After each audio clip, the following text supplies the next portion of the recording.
The night air is cool as I light up my Winston and take a long drag.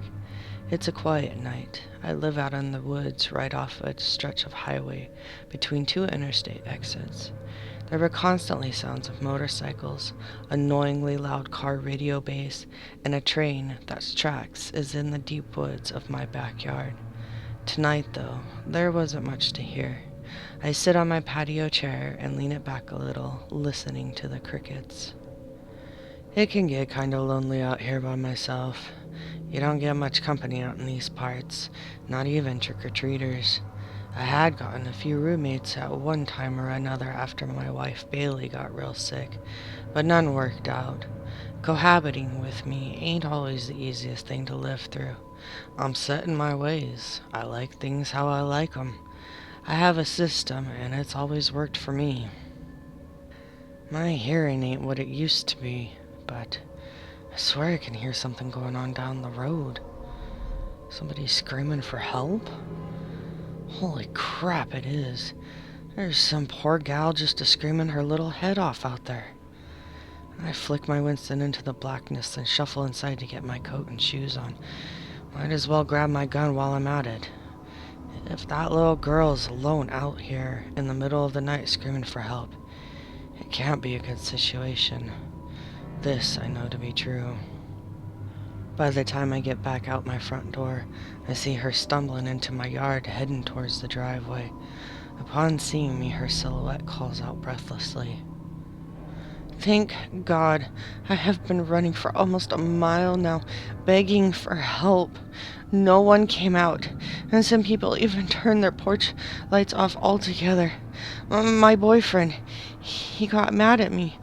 He said he'd kill me. I interrupt her, put my coat over her shoulders, and usher her towards the front porch. She's shaking like a leaf from cold and fear. There, honey. You try to calm down just a minute. Please, why don't you come on in where it's safe? You can stay a little while until you can find someone you trust to take you home. This is a bad area to be running through after dark. Being between two interstate exits sends a lot of bad folk by this driveway. She shakily climbs the front porch steps. My eyes take a quick scan of the yard as I guide her through the front door, triple locking it behind me. I see nothing out of the ordinary when I look back. The front door barely closed when her face freezes with fear. Was that a car door? She rushes to the window and peeks out. It's okay, doll. That's just my cat jumping up on the railing outside. Stormy's a big old gal, makes an impression wherever she goes. Try to relax now a little bit. I'll close the blinds and curtains, and no one will know that you're here. As long as you're in my house, that man can't hurt you. Name's Wallace Judman. What can I call you?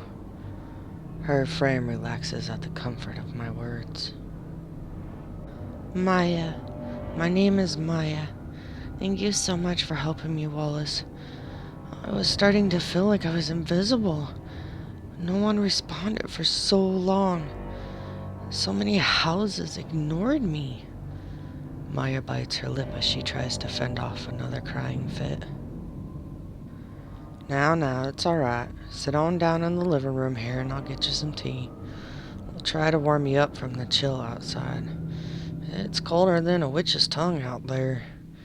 Do you have a phone, Maya? Have you called the police? Her efforts fail and she succumbs to her tears. No, he has my phone. It has all of my contacts on there. My banking information, my social media accounts. Oh God, the screen's not even locked. He has access to everything in there. Well, that's alright. My cell phone is out of repair at the moment. My old dumb hands dropped it last week. I do have one of the old landlines in the kitchen. I'll call the police and give them the address and tell them what's going on. Tell me all the information you can about your boyfriend's car. Do you know the plate by chance? She gives me the information. I write it down and go into the kitchen. Fresh water is poured into the kettle to put on the stove for tea. Everyone microwaves theirs now. No one uses kettles anymore. Makes me sad. I pick up the phone, dial 3 numbers, and relay all the information Maya has given me. I release my thumb from the phone base's button right before I say goodbye, assuring myself that the line was never connected. The water is ready for tea, and I prepare us both a cup, putting a little something extra in Maya's to help calm her nerves. She's a pretty girl. Bailey would never wear her hair as short as Maya's, but that's alright. We can grow it out. Here you go. I don't have the fancy lumps, but there's sugar in the bowl there. Sorry it's not something stronger. Coffee gives me jitters. As far as alcohol goes, I don't usually indulge. I have enough demons on my own without the help of the devil's drink. I set the tray down in front of Maya, whose expression has relaxed into an appreciative smile. How long do you think it'll take before the police get out here? I'm scared he'll get too far away with the interstate and all. Could be 2 counties away before long. Her smile fades as she asks this. I assure her it shouldn't be much longer, maybe 30 minutes, knowing full well they won't be coming. She should be getting tired here in the next 15 minutes or so anyway. Her skin, those piercing green eyes, just like Bailey's. You just lie your head back, little darling. You've been through quite a bit this evening and deserve a quick rest. Following my suggestion, I watch her eyelids grow heavy as she lays there. Soon enough, she's out like a light. I'm strong for my age, fit like a bull. With that said and out of the way, I pick her up and carry her to the windowless spare room I have in the back. I haul her over to the bed and place her atop it, binding her hands. I make my retreat to prepare the basement, locking the door behind me so she can't escape. It's been a long time since we've had company. I want everything to be ready. The doors and windows are checked and secured. I'm about to make us both a sandwich when I hear scratching and tearing coming from the back of the house. There's only one room it could be coming from, the one I've put Maya in. The head of lettuce I'm holding drops to the floor as I hastily make my way to investigate. Upon entering the room, I see there's no one there, just a big hole ripped in one of the side of the walls. What in the Sam Hill is this crap? Did she even try the door? Looks like we've got ourselves an inventive little gal. My ear presses to the wall to try to detect any movement. The walls are eerily silent. I've never had one do this before, but I've been around the block a time or two. If I know anything, it's the ins and outs of this house. Bailey made sure I did all of the improvements myself. It was the closest we could get to being able to build a home. We're proud of it. My dad taught me a trick when I was younger. In a house, you can sometimes tell where the studs are by knocking on the walls. You knock till the hollow sound changes, and bingo, there's your stud. He never told me if it worked for bodies in the walls, but I guess I never asked either. The logic checks out. I started to slowly walk down the hallway, knocking on every other inch in the walls. 7 knocks altogether, 5 short and close together, with the last 2 spaced apart. Knock, knock, knock, knock. Finally, I reach our bedroom. If she disturbs Bailey's rest, she'll be punished. I'm halfway through my shave and a haircut series of knocks when I hear a solid thud. I found you, little mouse. I hear a slight gasp slip from within the wall. Without much other option, I slam my fists forward. I feel the dry wall give way and crumble around them, along with the fabric just on the tips of my knuckles. She moves just out of reach before a nail snags her arm, slowing her enough for me to grab a hold. There's red spreading through the white cotton of her shirt. The nail must have gotten some skin too. Maya stumbles toward the hole as I force to pull her through. I yank her to her feet and she starts screaming. She's going to wake up Bailey. The contrast of her soft lips against my rough hands as I silence her is quite noticeable. This escalated quickly. She wasn't supposed to wake up yet. A sharp burning radiates through my palm as she bites down on my hand. Blood trickles down my fingers and onto my bedroom carpet. Great. One more thing I have to fix now. Oh my God! What is that? What did you do to her? She's frantically pointing at my wife's side of the bed. Who?